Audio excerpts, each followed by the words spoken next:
It came from a lot of training in endurance sports, my own training, and seeing that so many of the principles that good endurance athletes follow actually make a lot of sense for just everyone to perform their best in whatever it is they do. Whether it's creative work like this, whether it's trying to manage a team, whether it's parenting, you name it. Welcome to For the Long Run, the podcast exploring the why behind what keeps runners running long, strong, and motivated. I'm your host, Jonathan Levitt. Through personal and professional connections in the running world, I have the privilege of getting to know some amazing athletes. I've always been fascinated by the psychological aspects of running and what helps people to achieve success, however they define it, and this podcast is aimed at exploring this and much more.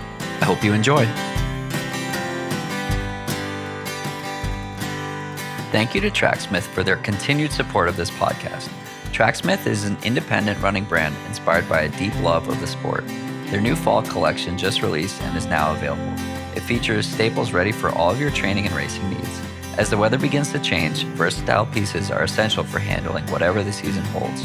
Tracksmith's Twilight Quarter Zip and Horizon Long Sleeve are standout transitional pieces on the run. The pin dot mesh of the Twilight Quarter Zip makes for a lightweight and airy top that can be layered or worn on its own. The Horizon Long Sleeve delivers the familiar feel of cotton with the performance of a tech blend that can be put through the paces and then be worn out for coffee afterwards. By using code FTLR at checkout, you can receive free shipping and support Bigger Than the Trail, an organization that is using trail running as a platform to advocate for mental health. This episode is brought to you by Freedom Solar Power, the company I use to go solar on my house. Go solar this year and you'll get to take advantage of the 30%, yep, that's new, federal tax credit next year. It's time to break free from rising electricity costs.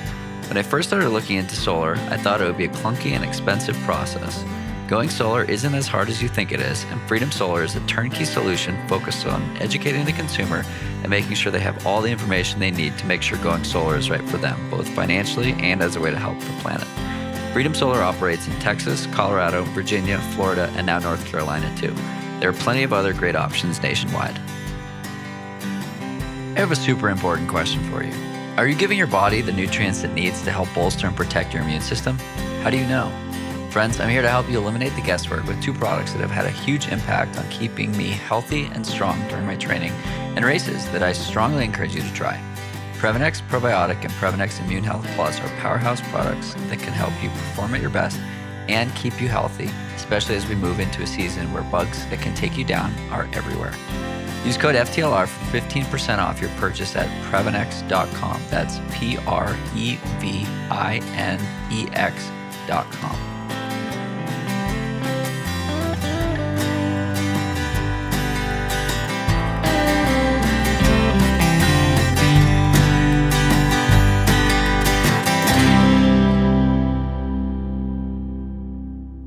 Welcome back. I have Brad Stulberg joining me on the podcast on a Halloween episode.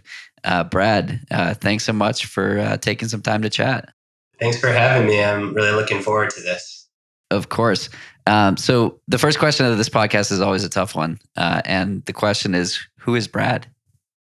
Oh, man. Wow. You don't mess around. So who is Brad? I'll start. Brad in this moment is an author that is interested in the evidence-based principles of sustainable excellence. Brad is a performance coach to a mix of entrepreneurs, physicians, and business professionals.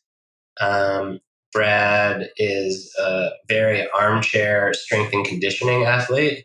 And most important, Brad is a partner to Caitlin and a dad to Theo. Awesome. I love how you frame that. I love the pursuit. I love your pursuit of knowledge and information and cutting through the noise.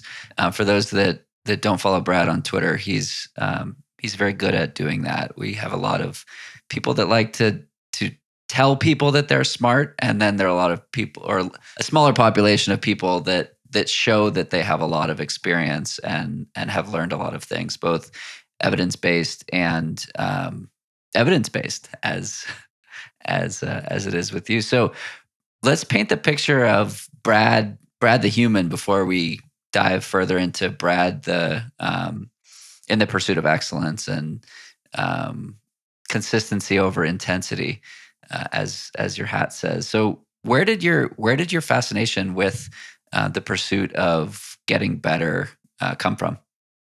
I've probably always had it in me. I was raised in a household where, for better and for worse, my parents pushed me. And I think that I was rewarded for doing well. So I was probably always looking for ways to do well. And then it really blossomed when I was in graduate school. I went to the University of Michigan's Graduate School of Public Health. And a couple of things happen in tandem there. The first is that I realized just how focused the United States healthcare system is on sick care and on disease, which is very different than health and flourishing. Right. And I kind of wanted to look the other way, both at the time from an intellectually curious standpoint. I was much more interested in flourishing than disease, but also just simply as like a savvy economic thinker. I'm like, well, if everyone's focused on disease, it's probably easier to make a name for yourself if you focus on health. And this is years ago before, the health and wellness trend emerged. At the same time, I was getting really into endurance sports back then, and I was putting in really big training weeks. And I think a mix of like the performance mindedness that came from sport, and then living in this intellectual world that was all about public health, how I started to merge them in my own mind and in my own story was that we often think of disease when we talk about health, and I would rather actually talk about health and flourishing. And then when we talk about performance, we often, for some reason, we silo off like how we feel. So now, years and years later, I've refined it, but I'm really interested in like what it takes to feel good and do good. And those two things go hand in hand. And if you're feeling good and doing good, then you're probably living a pretty fulfilled life. And when you get sick, we're really fortunate that the sick care system is there for you.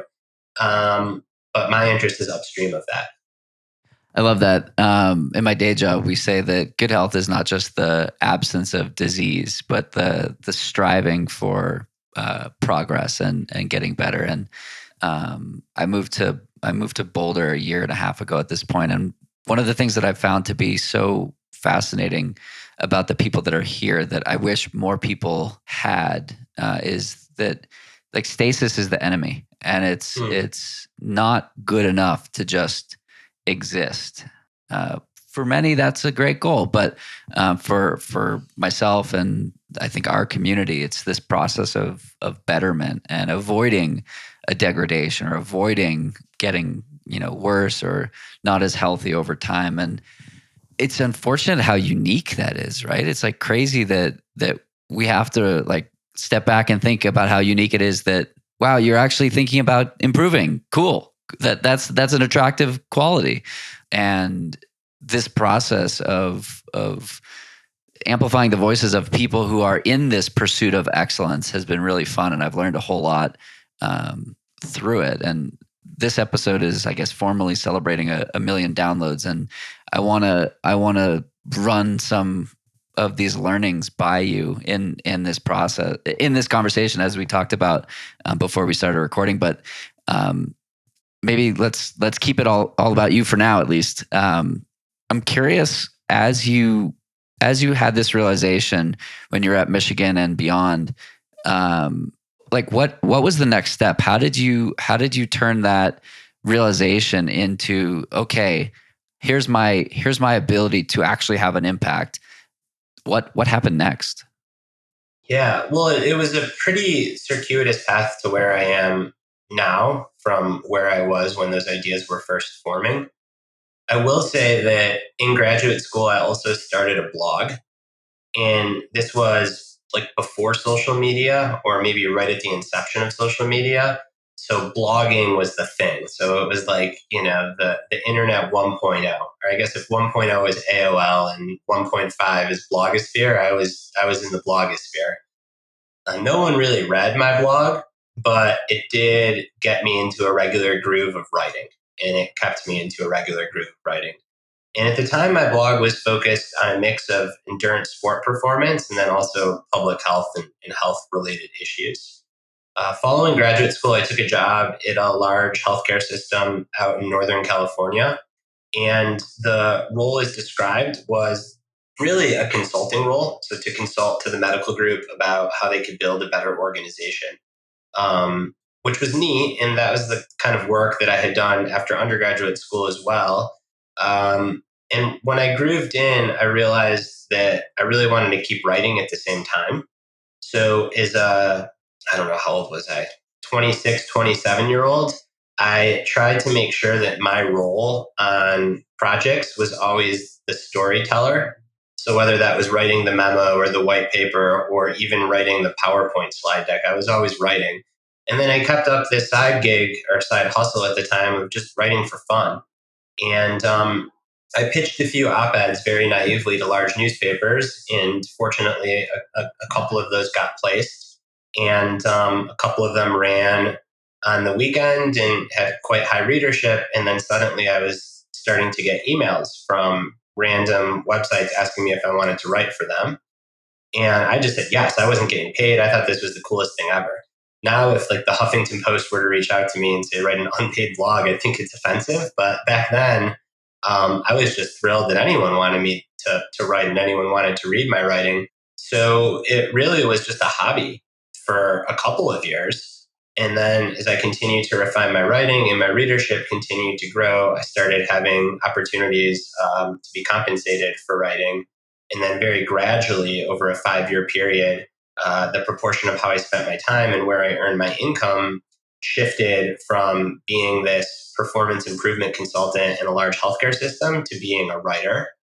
And eventually the scales tipped to the point where I felt comfortable just being a writer. And then from that emerged a little boutique coaching practice, which is really just born out of many people had read my first book, Peak Performance, which I co-authored with Steve Magnus, and started asking if I'd coach them.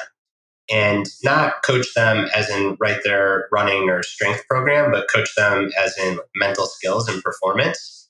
And I just said, honestly, I don't really know what it means to be a performance coach. Again, this is like 10 years ago or a little bit less than 10 years ago when performance coaching wasn't that big of a thing. So just started doing it for free for a lot of people and got good feedback. And then coaching kind of emerged. So, it's funny because I'm just having this thought now for the first time. I think I got fortunate in the sense that I was kind of on like the forefront of the blogosphere, the forefront of thinking of health beyond just healthcare, and also in a way on the forefront of performance coaching.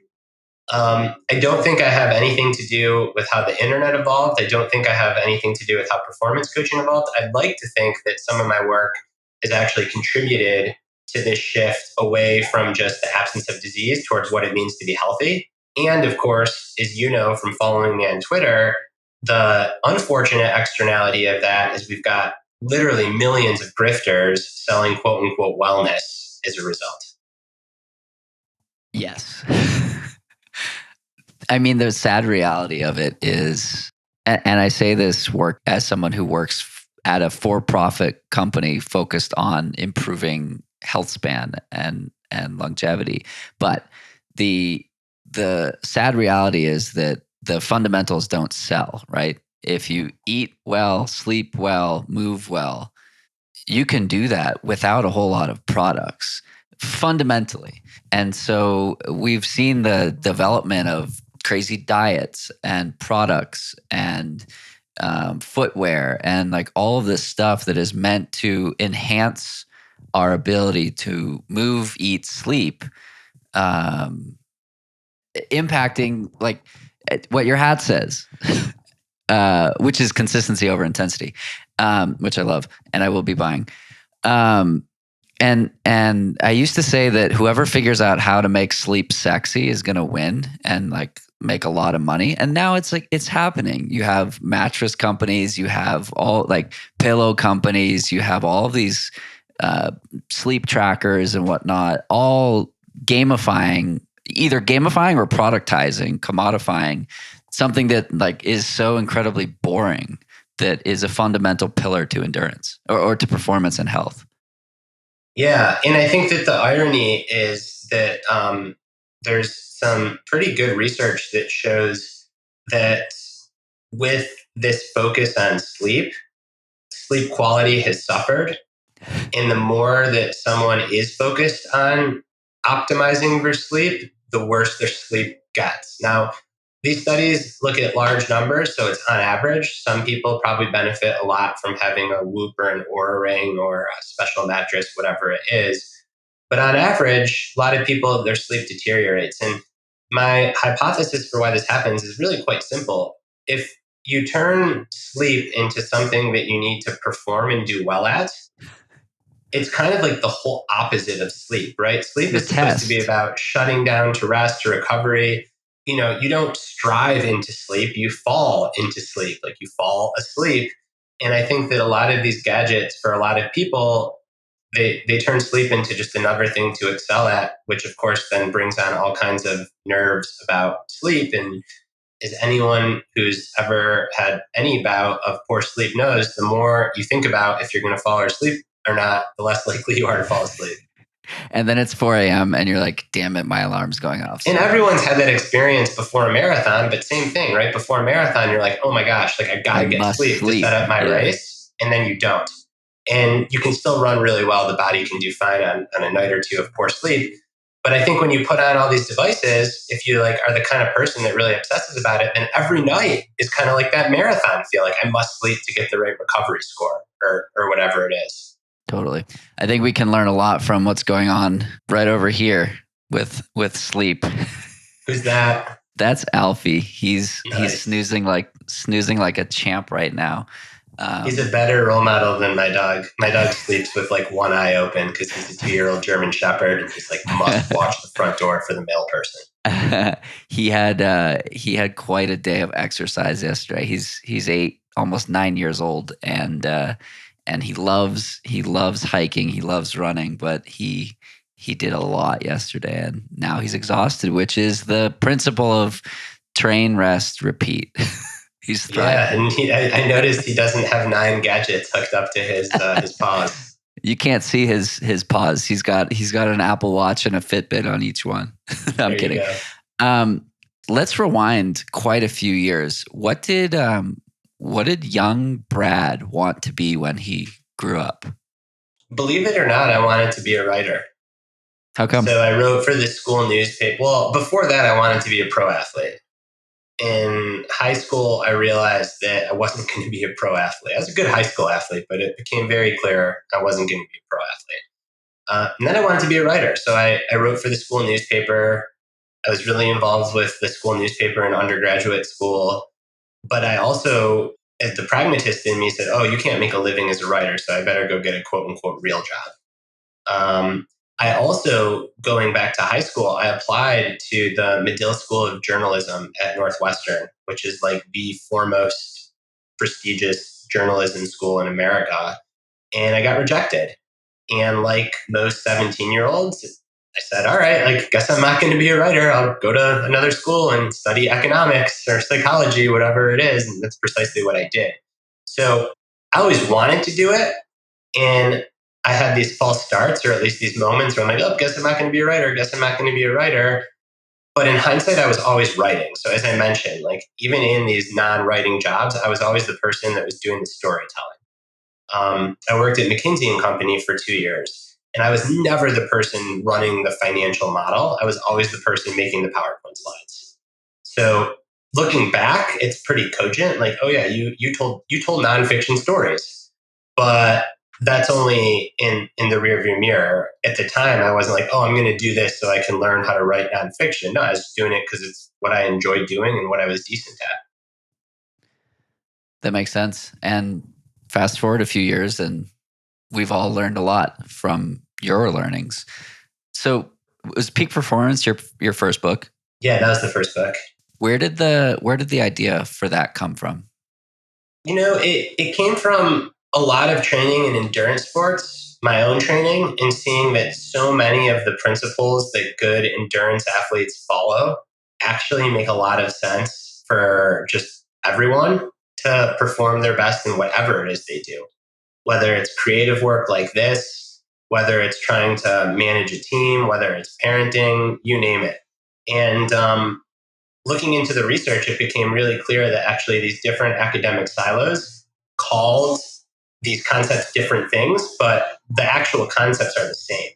So whether it's like deliberate practice in music or periodization in sport or incubation in creativity, these different scholars that weren't talking to each other all had their own frameworks that were basically the same thing, which is you stress a system, you challenge it, you allow it to rest and recover, and then it grows. You have to have the optimal dose of stress and the optimal dose of rest. And it's constantly adaptive, moving target over time. And that was really the kernel that became Peak Performance. I co-authored it with Steve Magnus, who really has become a collaborative partner in just about everything that I do. And the story there is actually, it's pretty funny. I'd known Steve for a while because we're both interested in these similar things, but we never met in person. And I guess I developed enough trust with him where I felt comfortable sharing this idea that I had for a book and asking his opinion on it. And he responded to my email within like a minute saying, "You're not going to believe me, but I've been thinking the exact same thing. And here's 100 pages of notes to prove it. So like, here are all my cards on the table. I'm not just making this up to steal your idea." And, there's probably like 70% overlap in how we were thinking about this. So we got on the phone and we said, it probably doesn't make sense to do this separately. Let's try to do it together. And at the time, neither of us had huge platforms. So there was also like a real business reason to do it together. But I'm so glad that I did because now Steve and I work together on all sorts of projects, and it's a lot less lonely as a writer that way. What was the most surprising thing that you learned from Steve? I think just how disheveled and unorganized someone can be and still be a phenomenal performer. So Steve and I are like polar opposites. I represent that comment. Steve and I are polar opposites in this regard. So I am very plan driven, and I will spend extra time editing, proofreading, just meticulous about quality to a point where it probably is a net harm on my work and how I spend my time. Whereas Steve's the total opposite. Steve's like, ship it, ship it, ship it. Oh, we don't need to schedule it. I'll just text you. Steve comes in to record a podcast and he's got like one foot still at the door from his run. He grabs his microphone. Whereas I like prep for a half an hour, get my like notes ready. So we're just very different in that way. And I think what makes our partnership work is we don't kill each other about it. And we remember more than we forget that it is actually the fact that we both exist on these extremes that makes us a pretty good team because we find a happy middle. I love that. I brought someone on to help support the podcast at the end of January, and her name is Emily. She's incredible at what she does, and she's so organized and so detail oriented. And I'm the complete opposite. I just want to create stuff and ship it, as you said. Like, I don't prep for interviews. I'm very not type A. Like, I just want to have an awesome conversation with good people and like let other people who are great at what they do figure out all the rest. But the merging of like that creative side with someone who is incredibly structured and detail oriented, I think is a perfect overlap, right? Because you have two people who are very good at very different things, and then there's no stepping on toes when it comes to different pieces of the puzzle, right? You get to a point where you just like, I have no interest in that side of things, and right. You have no interest in this side of things, and it's in the overlap. There's more overlap than I make it sound like, right? Because we've also both written books on our own, solo books, and both of those books I'd like to think are really good. I'm obviously biased, but they're really good books. So can we both do stuff on our own and do it well? Absolutely. Sure. Do we have much more fun as a team? 100%. So what I love about your realizations from Peak Performance around like you have all of these different arenas where the same principles apply. I've found in my 10-ish years in working for companies that dabble or you're either very heavily involved in the endurance space to some capacity, that it's for this reason that endurance athletes tend to make really excellent employees because they get the practice of the process and they get the practice of like brick by brick by brick. I've only ever worked at startups in my career, so this is slightly a jaded perspective or a slightly biased perspective, but my opinion on the matter is that this like trial and error, trial and failure, like repeatedly showing up when you don't feel your best, and then at some point experiencing growth or progress and breakthroughs, like you can teach that, but it has to be through like an actual life experience, which I find to be super cool. Yeah, sport is a beautiful microcosm for life. One of the most popular essays I've ever written is called "The Zen of Weightlifting," and it takes weightlifting and basically says that, hey, like there's a reason that people can find this piece in what from the outside looking in looks like a very intense sport, throwing heavy things around, and it's that process of showing up, of learning, especially as one gets pretty good at something, that to get 5% better might take a year or two, but that's okay because that's to get 5% better on the scoreboard, but you're learning and you're growing and you're becoming so much more like wise as an athlete in that 2 year period. So yeah, you're not going to have me argue. I as a lifelong athlete, I think sport is just such a wonderful teacher, and it's why I'll have my kids in sports. If they choose eventually not to, obviously that's fine. But I think that it really is a good teacher. For sure. Yeah. If you've been enjoying this podcast and can spare 90 seconds of your time today, can you do me a favor? Can you pop over to Apple Podcasts and leave a review? It helps other people find and enjoy the podcast too. Thanks so much. Thanks again to Tracksmith for supporting the podcast and for their continued support of not just this podcast, but for the running community in general. I'm proud to partner with Tracksmith, and I'm excited that with all purchases made using the code FTLR, you will get free shipping, and Tracksmith will donate 5% to Bigger Than the Trail, an organization that is using trail running as a platform to advocate for and provide resources related to mental health. Thanks again to Freedom Solar for supporting this episode of the podcast, as well as our desire for a greener energy source. The buying process was fascinating and so eye-opening, most notably how simple and cost-effective it can be. I'm excited to pay my learnings forward. If you're curious, message me on Instagram or Twitter, and I'd be happy to help you get in contact with some great resources or even just answer some questions. Freedom Solar is a full-service solar company installing solar panels and backup power systems since 2007. They operate in Texas, Colorado, Virginia, Florida, and now North Carolina too. My parents have the same panels from a different company in Massachusetts. More than a few friends and podcast listeners have already gone solar, and they're all so excited and happy with the process with Freedom Solar so far. Previnex has amazing products that have benefit my health and the health of other runners that I know, which is why I'm so excited to introduce Previnex to you as our newest sponsor. They also have a killer everyday immune supplement called Immune Health Plus that I've been taking and will tell you about in a future episode, but I highly, highly recommend you check these out and try the products for yourself. One of the best parts is that if you don't experience benefits on any product within 30 days, they have a no questions asked 100% money back guarantee for a full refund. You have no risk and everything to gain here. Use code FTLR for 15% off your first purchase of any products at Previnex.com. That's Previnex.com. And I can't wait to hear about how these products are making a difference in creating health in your life. Thanks again to Gooder for supporting this episode. I have more than a few different styles at this point, and I love them all. At $25 a pop, you can leave a pair in your car, your backpack, or really anywhere so that you'll never be without some shades. You can feel good about your purchase too, as 1% of Gooder's annual gross sales, that's not just profits, go directly to environmental nonprofits working towards making our world a better place. If you'd like to support me in the show, treat yourself to a pair or two or three of Gooders and head over to gooder.com and get free shipping with the code FTLR.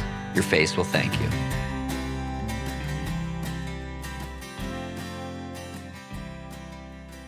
So a question that I have for you is, so I got an email a couple of weeks ago to the podcast website, which if you're listening and you ever have questions or curiosities that you'd like to hear discussed on the podcast, please check it out. The website is forthelong.run. There's a form at the bottom there. But anyway, the question that was submitted was an incredibly long question that basically said, okay, you've had 200 plus interviews with professional athletes and high performers, and your conclusion seems to be that process is more important than outcome. Do you think that this is because you're having the conversation with people who are already really good, or they've achieved something and there's some natural selection in that, and that these pro athletes are more predisposed to focus on process versus outcome? Or do you think it's some mix of focus on outcome, focus on process, etc.? I have my answer to that, but I'm super curious what your thoughts are. I think it's both and. I think it's a lot easier to riff philosophical on the process once you've achieved some good outcomes. But I also think that once you've achieved those outcomes, you look back and you're like, wow, I wish I would have worried less about the outcome and just focused more on the process. And then that's what you start to do going forward. So I think that the one kind of edit I would have to how this listener framed the really good question is that it's not process or outcome, it's both. It's just where do you put the majority of your energy and your focus? So thinking, worrying, stressing about an outcome is just wasted time and energy. Whereas actually doing the work, or sometimes not doing the work, resting, that actually moves you closer to your goal.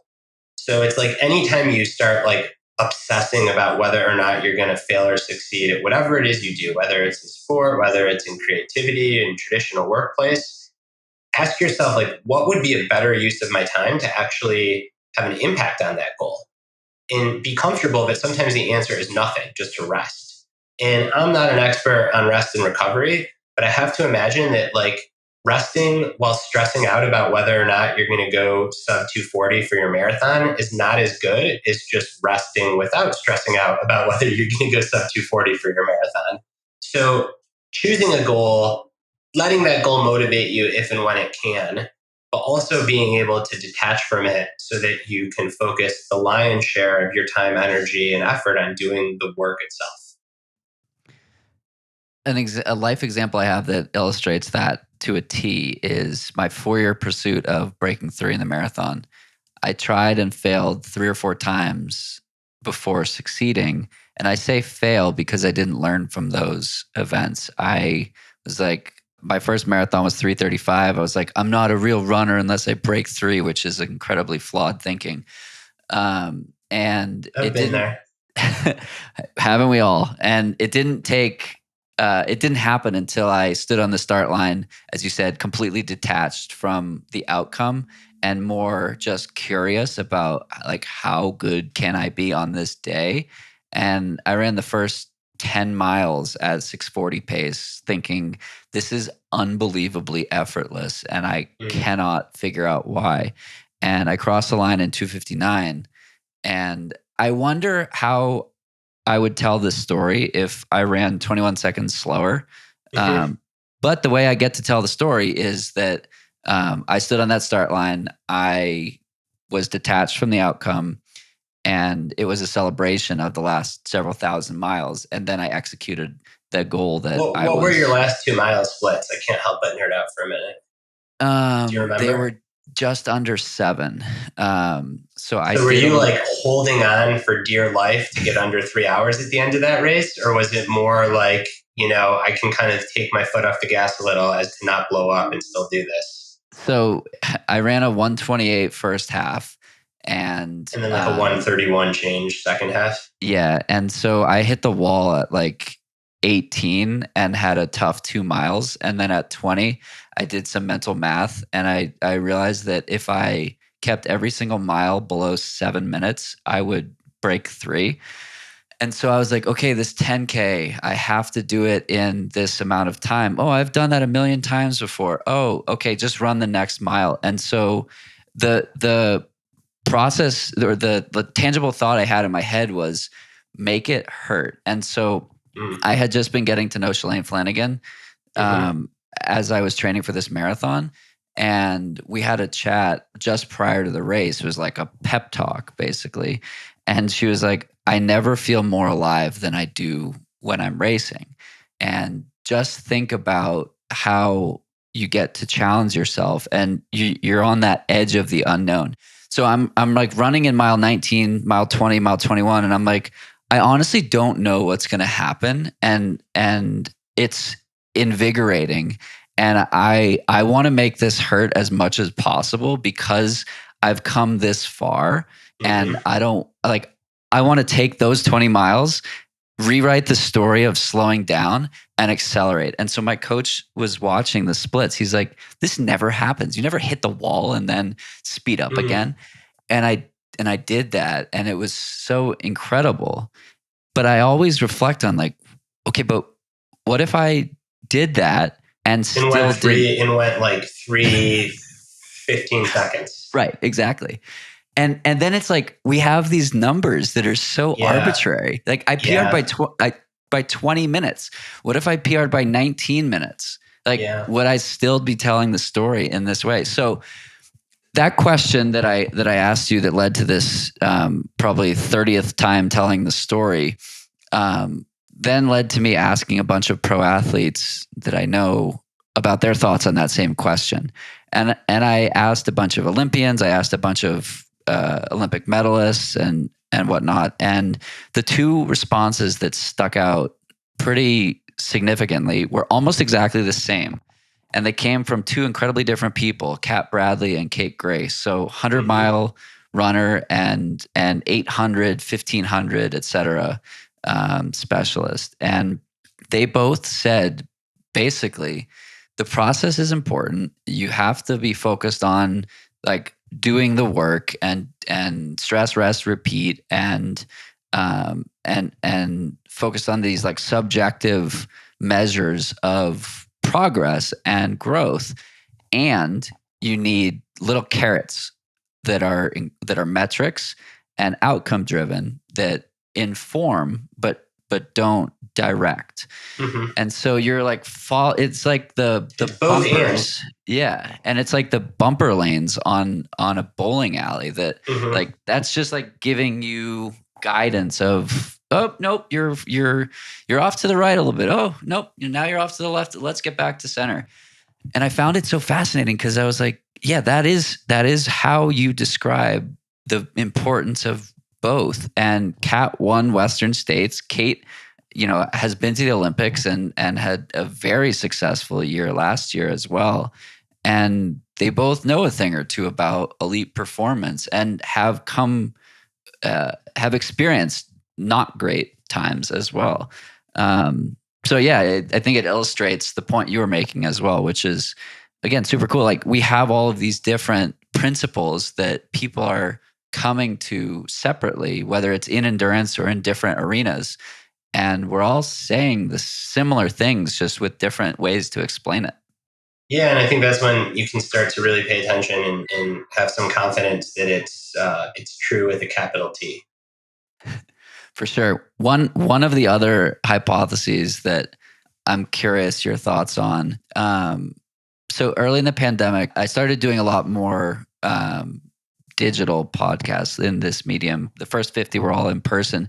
And so it gave me the ability to like do a lot all at once and have some notes or have some topics that I wanted to get after consistently. And so I asked Vanessa Fraser, this is March of 2020. She was on Bowerman Track Club. I asked her, fast forward 10 years, what are you really proud of accomplishing? And her answer was incredibly subjective. She said, I want to be proud of getting better and the contributions I made to my team and the growth, et cetera. And I was like, that's interesting. I would have expected her to say like winning a gold medal, a certain time or ranking or podium position, what have you. Right. And so for the next year and a half, I made it a point to ask these types of athletes the same question. And very quickly, I started noticing that so many of these high-performing athletes measure true success in a subjective manner, which may or may not lead to more like of what society deems as a conventional success, winning a gold medal, going to the Olympics, et cetera. Is this something that you've thought about before? Is it something you've come across? And I'm curious Oh why, yeah. if so, why you think it's the case? Yeah, I mean, this is such a big part of my most recent book, The Practice of Groundedness, is just how we can fall into a trap where we think that success is this largely quantifiable, very objective, concrete thing, and not realize that actually that thing is just a fleeting moment in time that we may or may not have that much control over. The way that I like to talk about it is even if you do win the gold medal, you're only on the podium for about a minute and a half, 2 minutes while they do the national anthem. But you spend, if you're lucky, 4 years, maybe 16, 4 Olympic cycles to finally have the day where it comes together preparing.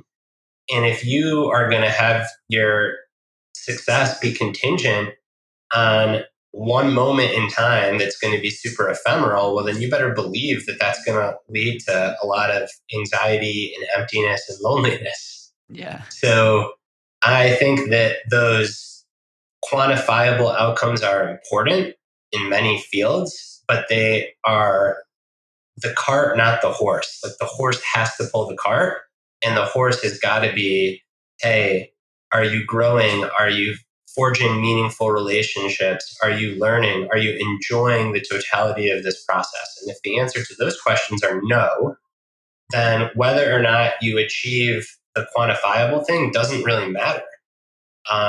Because a lot of people have put all their chips in the basket of winning, and then they win, and it's not all that they thought it would be. Here, I always quote the basketball player Ray Allen, one of the greatest shooters in the history of the game, talking about the day after he won his first championship being one of the most discombobulating, confusing days of his life.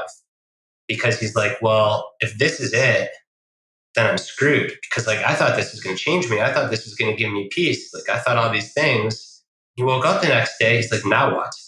And I think that's a really valuable, important lesson, whether it's starting a company, buying a certain kind of watch or car, hitting a bestseller list, hitting 1 million downloads. Like, okay, now what? And if you get and it's not to say we ought not celebrate these moments, we should.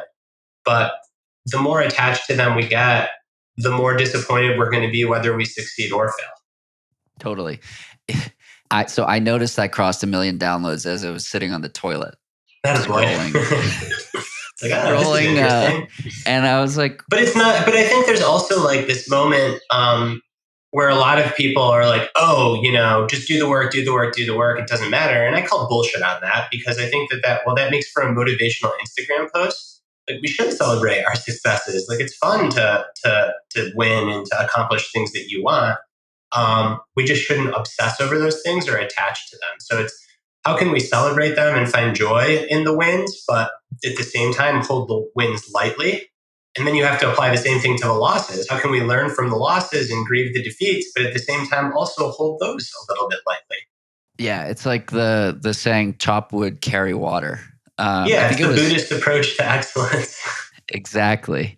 I think it was Scott Fauble that wrote after, I think it must have been his New York City performance. Anyway, he talked about if we don't let negative experiences and results define us, why do we let positive ones? And so it's like celebrate it or mourn it and then move on. And I've been talking with a few friends about this because, like, to me, again, we talked about the 1 million downloads. Like, that feels like a big deal to me. I've been doing this for almost 4 years now, and I want to and I also acknowledge that Emily Body just crossed 7 million, Jason Fitzgerald 6 million, and it's not a comparison. It's to say, like, there's a whole lot more ahead. This is just the beginning, is truly how I see it. And it is important to celebrate something that has gone from nothing into something, whether it's a podcast, whether it's a book, whether it's, whatever it is that is your medium of creation. but we can't let it define us, especially if we don't let the losses define us. Right. The wins can't define us either. They're simply metrics or evaluations, and those bumper lanes in the in the bowling alley. Yeah, it keeps the ball going in the right direction, or you learn from them, right? And it literally like course corrects you. Totally, I love that. So more tangibly, how does Brad define success? I define success as living in alignment with my core values. It's really that simple for me. Now, that means like I have to know my values and I have to have some sort of gauge as to whether or not I'm living in alignment with them. But if I'm doing that, then I'm successful. That's the 10,000-foot view. Do I have projects with specific goals? Absolutely. But that's all secondary to that 10,000-foot view. What makes you the most proud? Right now, or like ever? I guess it's one and the same. Probably my kid, to be honest. Like he's just a great kid. People say how sweet and kind he is. He's young. But yeah, but I'm also not like, it's weird because I feel like I haven't put that much work into him. I'm just trying to like let him become. So often the things that we're really proud of are like things that like we really had to like grit for. And with him, it's the opposite. I have to like practice so much restraint to just like let him do his little thing all the time. But I guess maybe perhaps that's even why I ought to be more proud. So I'd say it's my son, and then I'd say that it's my written work. In particular, my last book, The Practice of Groundedness, I think that's the best thing I've written to date. And I'm definitely proud of that, irrespective of, acclaim and sales numbers and anything like that. And then I think it would be just that I really try to practice what I preach and walk the walk. I was having a conversation with someone earlier today, and they're like, man, gonna do a humble brag here. There aren't too many people that think about excellence the way that you do, but that also, like, this person knows me. He lives in Asheville. He sees me at the gym all the time. He's like, but also like, you're not just like tweeting this stuff. Like you really kind of live it. Like the lightheartedness, like the seriousness and the lightheartedness, the outcome and the process. So yeah, I think that was it. And the context for this was like seeing me like not perform well at a weightlifting event that like wanted to perform well at. It's like, all right, I didn't perform well. Onward. Like I'm a dad, I'm an author, I got all these other things. Well, a lot of other athletes are like crushed. And the same thing when I perform really well. It's like, awesome, I'm going to get like a burrito, but I got a burrito when I missed the lift. So like, it's all, we're all going to die is ultimately what I'm thinking. So yeah, I think those would be the things. So trying to really like practice what I preach most of the time. My relationship to my son, and then also to my partner, those are kind of like, we're a unit. And then my writing. I'm interested. What would you do if I'm like my 500-pound deadlift? What? What would you do if I would have said my 500-pound deadlift? That would have thrown a wrench in the conversation. Brad, this interview is over. I'm going to expose you on Twitter. The bots will be coming for you. Oh, they are. Do you have especially with Elon there? You have your $20 check mark yet? Fuck, man. I don't know what's going to happen to Twitter. It's going to be very interesting, but I think it's wise to diversify if you're a creator and make sure that you can take your audience with you. Yeah, your tweet this morning motivated a tweet or two from me, as yours often do. But my commentary was, if you're not the oh yeah, I saw that. Like if you're if you're basically the product. Yeah. What's crazy is not to talk about social media in our remaining few minutes, but I called Steve Magnus, my collaborative partner, and I'm just like, I kind of think Elon Musk is just like a narcissistic egomaniac, but the guy has done incredible things. Like there's got to be something that he and his team see that I don't. But to me, charging the people that create all the content on your platform just seems backwards. And Steve's response is like, nope, I don't think they're smart. I just think they're idiots, and that's what they're going to do. Because like, if anything, it would make sense to charge people that use Twitter to read, but that don't produce content, because they're like using it, and advertisers. But to charge the people that are generating the content makes absolutely no sense. And I think that they're probably making like a big bet on like ego and status, and people are going to like want to feel cool. And I wouldn't pay $2 a month for my blue check mark. Like, you can take my blue check mark. Well, Twitter's not profitable, and so they need money. They need money, and they need to figure out how to do that. This episode will be airing on Friday, so perhaps things will change dramatically between now and then. I don't know. I think that ultimately Twitter will maybe if, well, so here's like, if Elon Musk genuinely cares about this platform and he has as much money as he does, I think you have to have a 10-year, 15-year long-term view and just let it lose money for 10, 15 years until that long-term view can be realized. If he doesn't, then I think they're just going to make catastrophic decisions, because I think a lot about this because so much of my platform is on Twitter. I think that Twitter is a great like service for a lot of people, and almost like a utility, like a public good. At least it can be if the trolls and conspiracy theorists are muted or at least dampened. But it's just not a good business model. It's not. Like, when you're watching a movie and like there's product placement, like, you're not going to unsee the Coca-Cola can. But like, even the way advertising works on Twitter, it's like quick scrolling. Oh, that interests me. I'm going to pay attention. I can't imagine anyone has ever sold anything from a sponsored tweet. It literally says sponsored, and you just ignore it and then move on to the next thing. So it's just not a good business model as it is. But I don't know how they're going to fix it. Maybe they make it subscription based, but then I think it's just going to be a bunch of like journalists and creators talking to each other. Yeah, I mean, I think the future of content is very much around subscription. I saw you were just on an interview for Relay with Lindsay Hine. What they're doing is fascinating. Basically, banking on the 1 + 1 = 3 nature of bringing 9 creators together who have very different audiences, who communicate in very different ways, who create very different things, and basically pooling it all together for one monthly cost. But it's like, and I love Lindsay. She's great. It's like unbundling and bundling. So they're like, basically you unbundle the magazine, and like, to me, Relay is just like a magazine, but it's a magazine that is podcast. It could be newsletter. And I think that's really interesting. Substack is doing this, the newsletter. Like, they're, I think, allowing people to team up more. But I think that I do think it's going to go in the direction of subscription based, just because I think a lot of these social media platforms, to be quite frank, are either going to have to pay tons of money for content moderation, or they're just going to sink to the lowest common denominator. And I think the content moderation is too pricey, even if you are profitable, and they're not. So when does Brad's podcast come out? When does my own podcast come out? Oh, I don't think I'll ever do my own podcast. I think the Growth EQ podcast with Steve is plenty. It's such a fascinating medium, and it's growing so much. I started this podcast after listening to a conversation with Mario Frioli and Billy Yang at the end of 2018, and they're ruminating on how many people had podcasts then. And then I just listened to Billy on Cat Bradley's podcast very recently, and he was saying basically the same thing, just gapped by 4 years. And it's such a fascinating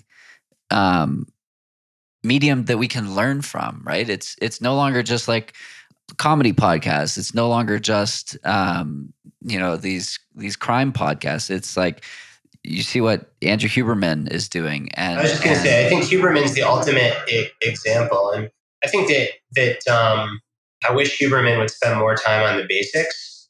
And I have tons of respect for what he's built with that podcast, because he's just like, I'm basically going to give like science lectures for 2.5 hours. Right. And that's but like exactly what he does. At the citizen level, not at the I'm a neuroscientist studying at Stanford level. Which it's neat. I freaking wish Huberman, if you're out there listening to this podcast, A, show us some love, give us a retweet. And B, my man, like, quit smoking and vaping, get vaccinated, like, hit the basics. Because that's my biggest critique of Huberman, is he does like all these very interesting, like, super niche, like, mechanistic episodes, but then he often doesn't talk about just like the big things. And maybe because the big things are boring and he assumes that everyone's done them, but I actually don't necessarily think that's true. I bet like there's a solid proportion of his audience that could use him educating them on like vaccine safety and the dangers of vaping. Yeah. And what's so fascinating about his audience, and I speak to a lot of people who listen to his podcast, both just in my day-to-day life, but also with what I do for work.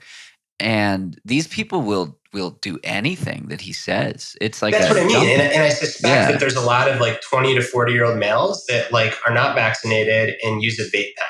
And I think if he could extend a lot of lives by working on those two problems. totally. I think so much of it is so many people are fascinated on like the remaining 1%, and they've not done the They first missed like the 90%. first 99. Yep. I'm with Yeah. you, man. He's invited you on his podcast, right? No, we've DM'd about it on Twitter a couple of times, but it's never worked out. But I would love to go on his podcast. Like I said, I don't necessarily agree with like all of his perspectives, and I wish he'd spend more time on the basics. But I have a lot of respect for him, and I think that his heart's in the right place. He's trying. Yeah, and it's fascinating how he came into the space so quickly. He was a guest on Joe Rogan, if I remember correctly. Yeah. And all of a sudden he had a platform and an audience.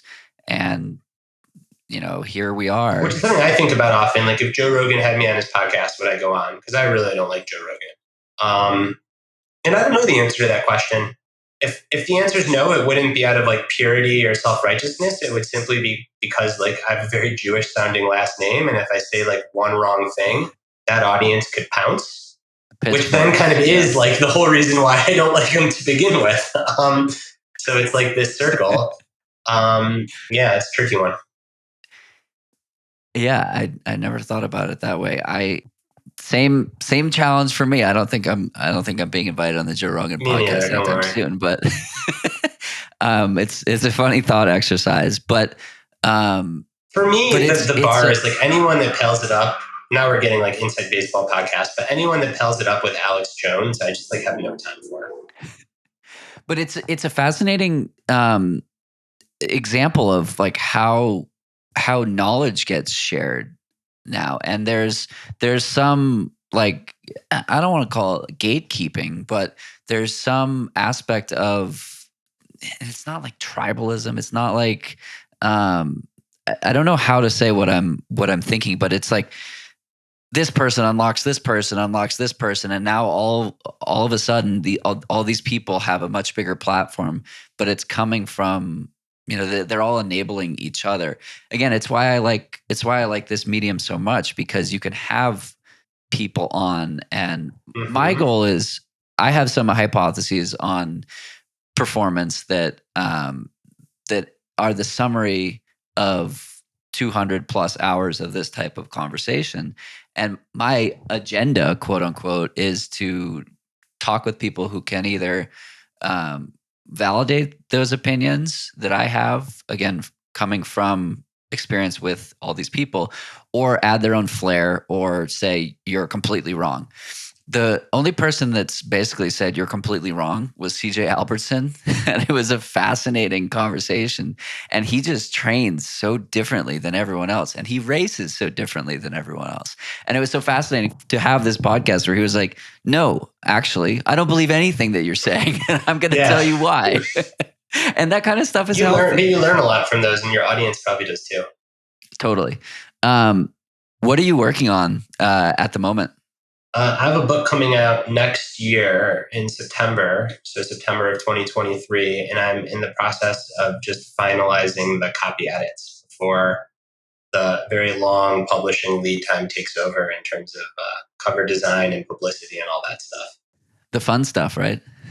It is actually the fun stuff for me, because my heavy lifting is done once the copy edits are locked in and I've had a chance to review them. Then the publisher just shows me cool stuff and I get to give feedback. Cool. I love that. For those who don't follow you, where can we find you on your corner of the internet, at least as of Halloween 2022? Yeah, the best place if you're a podcast listener is the podcast that I mentioned. I recorded it with my collaborator, Steve Magnus. It's called the Growth Equation Podcast. And then my Twitter handle is @bstulberg. And if Twitter Awesome. gets really weird, my newsletter you can subscribe to at the Growth Equations website, which is just www.thegrowthequation.com. Very cool. Brad, thank you so much for taking some time to chat. If you have another moment here, trying out a fun little this or that segment, if you don't mind humoring me on let me just text. that. Let me text my man Steve, because we were about to record our podcast right after this. Sure. I'm going to say, how long is this segment, Jonathan? 2 minutes. I'm going to say 3 minutes. Buy me time to switch over. All right, let's roll. Cool. Phone call or text? Phone call. Coffee or tea? Coffee. Iced or hot? Hot. Black or with milk? With milk. Pets, dogs or cats? I think I know the answer to this one. Both. Ooh, curveball. Running, road or trail? I know that you've got Trail. A lot of options there in Asheville. Yeah. Sprints or long run? Long. Podcast or music? Music, sorry.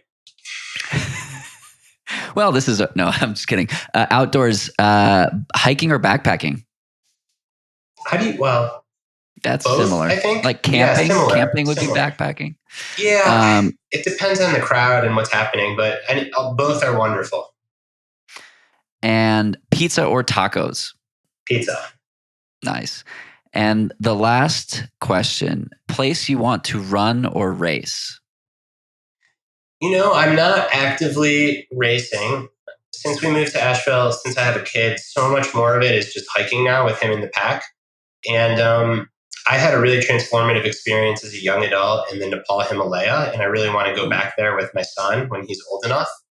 Cool. So much of what I do is just to try to stay like vibrant and fit enough to be able to sustain a lot of time in the high mountains, so that hopefully one day he'll want to, and I can go there with him. So that's Nepal awesome. would be the answer. It sort of alludes to the Peter Attia training. Well, not really, but training for your last decade, which is a whole nother.